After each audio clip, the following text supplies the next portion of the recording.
I don't ever slow up, no I don't take shit. I got no love for the fakeness. If you wanna play tough, I wanna hate this, I'll always show up.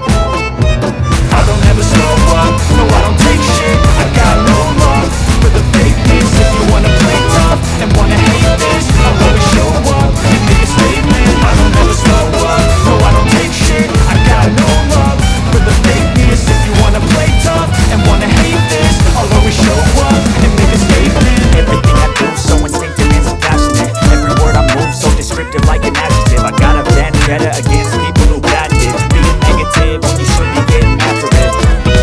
I got facts over tracks, this and that. Spitting slow, spitting fast, I can roast, I can gas. Think I'm okay at last, but I don't know if that can erase all the past. And the pettiness, a reflection of the emptiness. Hilarious, you think you're worth my time, you're delirious. Mysterious, because you hide behind a fake exterior. Inferior, you know I'll always be a bit superior. Get off of me, this ain't no humble brag. I want you to hear words, you can say them back. I want you to feel free from the chains at last, and to believe in what you got, it was built to last, yeah. Now that I've been put through hell, I never got anyone's help. I had to do it all myself. I don't ever slow up, no I don't take shit. I got no love for the fakeness. If you wanna play tough and wanna hate this, I'll always show up and make a statement. I don't ever slow up, no I don't take shit. I got no love for the fakeness. If you wanna play tough and wanna hate this, I'll always show up and make a statement. Gonna learn the consequence of being incompetent. Mental health is confidence, dreams and some modestness. I'm not here to save the day, that's for you to take away. I could play a million mind games, but instead I say something not illogical, something that is topical. Rub it on and watch it go, make yourself unstoppable. Dreams are irresponsible, but they're always possible. If you just believe, you could be so remarkable. Thoughts in my head, a collage and they spread. I'll be great one day, going off of my meds. No, I'm not giving up, no, I'm not giving in. I will make it to the top, taking off in the wind. I gotta make it, I'm saving every day to taste it. I'm patient, but my mind, it can hardly take it. I'm chasing a dream that I've had for several ages. A vacant, modern kingdom for the taking. Now that I've been put through hell, I never got anyone's help. I had to do it all myself. I don't ever slow up, no I don't take shit. I got no love for the fakeness. If you wanna play tough and wanna hate this, I'll always show up and make a statement. I don't ever slow up, no I don't take shit. I got no love for the fakeness. If you wanna play tough and wanna hate this, I'll always show up and make a statement. I don't ever slow up, no I don't take shit. I got no love for the fakeness. If you wanna play tough and wanna hate this, I'll always show up.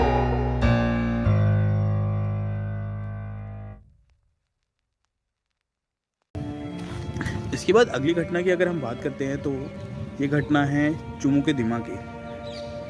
चुमू के दीमा में एक British भूत हुआ करता था। हालांकि आप लोगों को पता होगा कि ब्रिटिश काल में वहाँ पर काफ़ी लड़ाइयाँ हुई। वर्ल्ड वॉर 2 लड़ी गई नागालैंड में। जापान और ब्रिटिशर्स के बीच वहाँ पर काफ़ी स्ट्रगल हुआ। तो उस लड़ाई में काफ़ी लोग मारे गए, ब्रिटिश ऑफिसर्स मारे गए, जापानीज ऑफिसर्स मारे गए। तो दूसरी घटना यह है कि वहाँ पर कहा जाता था कि एक ब्रिटिश भूत है जो आने जाने वालों से लिफ्ट मांगता है। ब्रिटिश यूनिफॉर्म में ही वो रहता है, तो जो उसे लिफ्ट दे देता है उसके साथ वो बैठकर चला जाता है जहाँ तक उसे जाना होता है और उतर कर चला जाता है। उससे कुछ कहता नहीं है, लेकिन अगर कोई लिफ्ट देने से मना कर देता है, रुकता नहीं है, तो उसको वो छाटे बजाता है। मतलब अगर कोई रुकता नहीं है तो वो भूत उसको अफेक्ट करता है, उसको नुकसान पहुँचाता है, उसको चाटे मारता है। लेकिन अगर कोई उसकी हेल्प करता है तो वो उसको जाने देता है। ये सेंट्रल गैराज चुमू की दीमा की बात है। मैं गैराज का नाम भूल रहा हूँ, इंग्लिश वीडियो में मैंने मेंशन किया था। और ये सच्ची घटना है, 1960 के आसपास की है ये। उस टाइम नया नया स्टेट बना था नागालैंड 1963 में, उसी के आसपास की ये घटना है। इसी से जुड़ी एक और घटना है। दूसरी तरफ भी एक नाले की तरफ चुमू के दीमा में, वहाँ पर भी ऐसा ही सेम केस था। वो अलग ब्रिटिश भूत का था, वो भी कुछ ऐसा ही बिहेव करता था लोगों के साथ। तो ये एक से ज़्यादा घटनाएं थीं और इस पर लोग विश्वास करते थे। उस टाइम ये होती भी थी। दोस्तों अब अगली घटना है चिथेबा की। चिथेबा आउटपोस्ट, पुलिस आउटपोस्ट थी वो, और मेरे ग्रैंडफादर वहाँ पे पोस्टेड थे। ये मेरी फैमिली के साथ घटना हुई है। एंड उस टाइम में असिस्टेंट कमांडेंट हुआ करते थे दादाजी। तो वो लोग वहाँ रह रहे थे, अपने जो गवर्नमेंट से उनको बंगलो मिलता है उसमें रह रहे थे। वुडन था स्ट्रक्चर, फ्लोर भी वुडन था, आउटपोस्ट थी चिथेवा की वो। एंड यूँ तो दादाजी उस टाइम पर इवनिंग टाइम पर ड्यूटी पर रहते थे ज़्यादातर, बट एक दिन वो घर पर थे। अब उनको ये पता नहीं था घर पर कई दिनों से एक घटना हो रही थी लगातार, क्योंकि वो पहले CRPF का कैंप रह चुका था और बाद में उसको बनाया गया था NAP कैंप। तो CRPF कैंप जब वो हुआ करता था तो वहाँ पर कुछ घटनाएं हुई, मृत्यु हुई काफ़ी, एंड काफ़ी लोग मरे थे वहाँ पे। उसके बाद फैमिली ये फील करती थी कि बीच की जो गैलरी होती है घर की, वुडन गैलरी, उसमें कोई पहरा दे रहा है, पेट्रोलिंग कर रहा है कोई सिपाही अपनी राइफल लेके, इधर से उधर, उधर से इधर, और रात के टाइम में। एक दिन रात को कोई बाहर नहीं निकलता था अपने रूम से, तो एक दिन हुआ ये, दादाजी घर पे ही थे। दादाजी अपने रूम में बैठे थे इवनिंग टाइम में, उनको भी एक गैलरी में आवाज़ सुनाई दी। तो ही वॉज नॉट परिचित अबाउट दैट, उनको ये इस घटना के बारे में जानकारी नहीं थी। तो उन्होंने जैसी आवाज़ सुनी वो उस पर चिल्ला दी। ही शाउटेड कि कौन है वहाँ पे, यहाँ से निकल जाओ, चले जाओ यहाँ से, हिम्मत कैसे हुई यहाँ पे आने की। तो ये सुनकर वहाँ से फिर फुट स्टेप्स के जाने की आवाज़ आई कि कोई तेज़ी से वहाँ से दूर भाग रहा है। और कहते हैं कि वहाँ पर राइफ़ल चेन की भी आवाज़ थी। वो जब वो भागा तो राइफ़ल चेन की भी आवाज़ आई है। एंड फिर वो उस दिन वहाँ से चला गया। उसके बाद कभी वहाँ पर वो आवाज़ नहीं आई। जब दादाजी को सुबह उठ के सबने एक घटना बताई कि एक्चुअल में ये कोई भूत की आवाज़ थी और ये कई दिन से हो रहा था, तो दादाजी ने भी इस चीज़ को एक्सेप्ट किया, क्योंकि वहाँ पर ऐसी घटनाएं अक्सर हुआ करती थी। हम लोगों के लिए शायद मानना उतना ईजी नहीं है, लेकिन उस दौर में उस जगह पर वहाँ घटनाएं होती थी तो वहाँ के लोग मानते थे। तो ये घटना थी चिथेवा से। अगली घटना भी 1970 के दशक की है।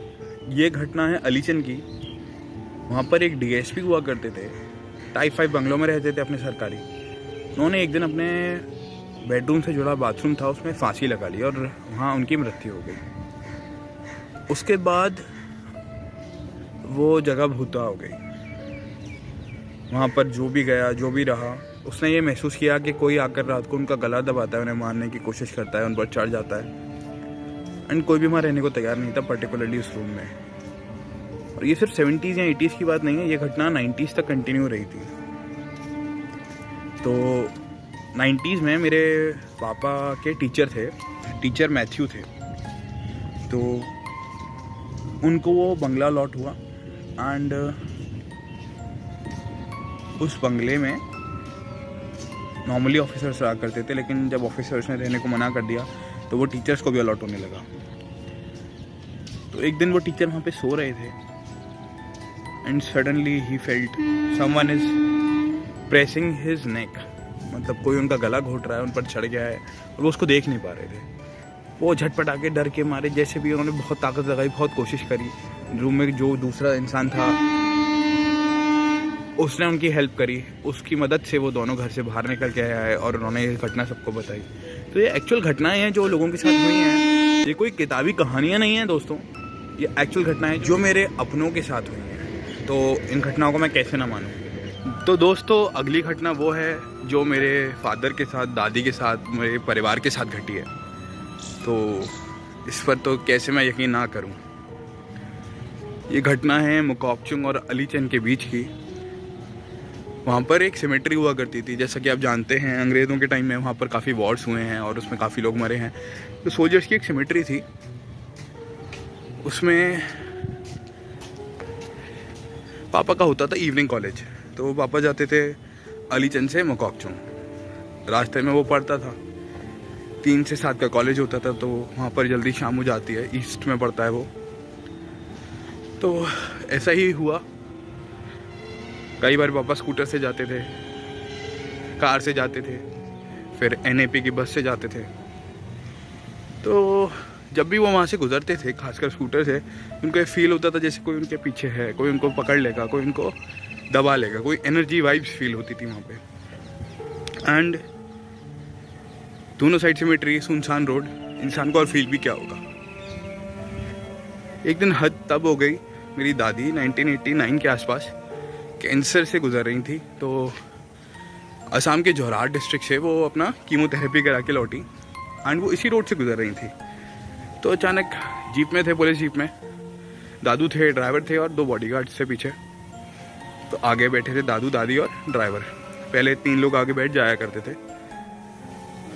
तो अचानक सामने किसी ने, सबने कुछ देखा, मतलब सबको एक साया सा नज़र आया। किसी को लगा कोई औरत खड़ी है, किसी को कुछ सफ़ेद सी चीज़ दिखाई दी, किसी को कोई साया दिखाई दिया, बट सबको कुछ पैरानॉर्मल नज़र आया। तो हिम्मत करके उसको इग्नोर करके वो लोग वहाँ से आगे बढ़ गए। वहाँ से गुजरे उनको 5 मिनट ही हुए होंगे कि दादी बेहोश होकर गाड़ी में गिर गई और सब लोग समझ गए कि हुआ क्या है उनके साथ। ड्राइवर बहुत घबरा गया था, तो दादू ने ड्राइवर को अपनी तरफ बिठाया और खुद गाड़ी ड्राइव करके घर तक आए। वहाँ से ज़्यादा दूर नहीं था घर। तो घर आने के बाद पापा और बुआओं ने उनको गाड़ी से निकाला और रूम में ले गए, but she was fainted, senses में नहीं थी वो। इन्फॉर्म किया गया सभी को, सारे ऑफिसर्स को। कमांडेंट आए घर पे। आइकन यंगर नाम था कमांडेंट का उस टाइम। दादू डेप्यूटी कमांडेंट हुआ करते थे। तो आए वो लोग। फिर उन्होंने पहाड़ के ऊपर चर्च पे एक प्रेयर पार्टी हुआ करती थी, उस प्रेयर पार्टी को बुलाया एंड उन्होंने रात भर प्रे करी। फिर किसी ने बताया कि लोंगखम विलेज में एक पावरफुल लेडी रहती हैं जो ऐसी सब चीज़ों से डील कर सकती हैं। तो फिर उनको बुलाया गया एंड उन्होंने आते ही ये बात क्लियरली बता दी कि दादी के ऊपर 2 भूतों का साया है, एक से ज़्यादा। एंड एवरीबडी वाज सरप्राइज कि वो सर्वाइव भी कैसे कर रही हैं। रात भर प्रेयर चली, प्रेयर पार्टी ने और उस लेडी ने पूरी रात मेहनत करी। सुबह तक का समय लगा, पर उसके बाद जीत हुई इंसानियत की, जीत हुई अच्छाई की और दादी होश में आई, ठीक हो गई। उसके बाद वो उस समस्या से तो भरी गई थी।